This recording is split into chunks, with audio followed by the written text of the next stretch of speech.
Well, hello, Hunter Smith here with Revolutionizing Your Ride, the Battle Motors BEV video series where we talk all things EV. Today, what we're going to talk about is battery construction. We're going to what are these batteries made out of, and what are some of the truths and misconceptions about how they're made.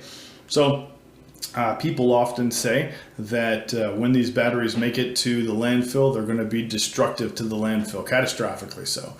They say that the mining process of all the precious metals and things it takes to make these batteries is far worse than the production of any of the internal combustion fossil fuels that we're used to using.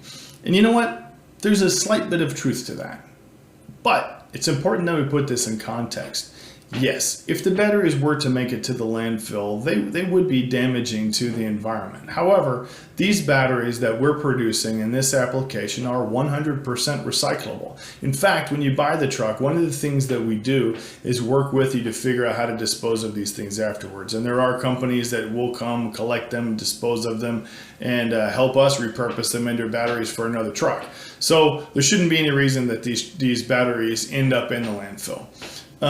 That's part one. Part two is the mining of this lithium. Is it damaging to the environment? On a grand scale, the answer is yes. But it's also important to put it into context how much we're using. So when you look at one of these trucks and you're taking into context that these batteries are recyclable, and you're looking at the truck, a 400 kilowatt battery, such as you would find on a automated side loader refuse body, you're going to have a battery pack that sits right behind the cab, and then you're going to have a battery pack that sits on one of the two frame rails, and that's it. So that's your footprint of the energy storage device. And then after 5 years, you're going to take that off and use it on another one and use it on another one. Once again, I anticipate those batteries lasting a lot longer than 5 years, but that's the warranty period, so that's why I'm using that number.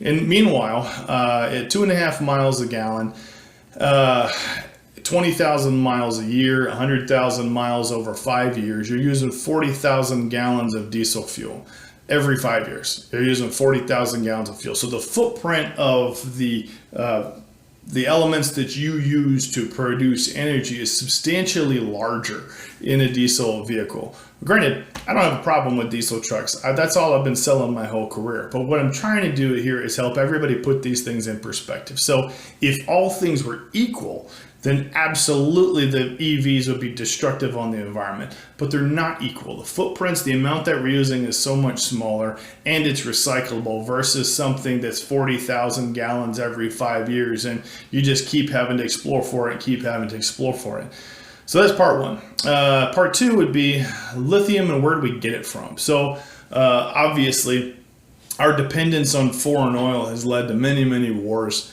and a lot of civil unrest in countries all across the world, and we don't need to talk about who all those are. Everybody here is familiar with that.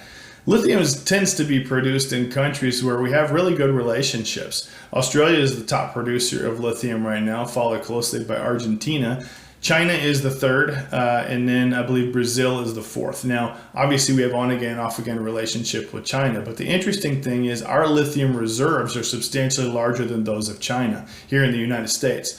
So as we develop cleaner ways to mine it, and it becomes more socially acceptable to do so here in the States, there's a large reserve of lithium here in the United States. So anyway, that's all I wanted to talk about today. For or against, really, I don't care. I just want you to understand the truth about the batteries are recyclable. Where is this lithium coming from? What does that process look like?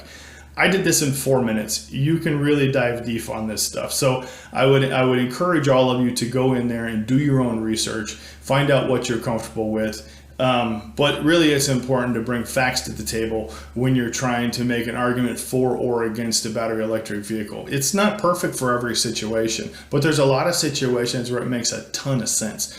And there's a lot of money right now available in grant programs for you to dip your toes in the water and go electric. So if you have any questions about those grant programs and how to use them, or I sell these things, and I also sell internal combustion diesel trucks. Give me a call if you're looking to build a garbage truck or any other kind of truck for that matter. We'd be happy to help you. My name's Hunter Smith. My email is going to be right there.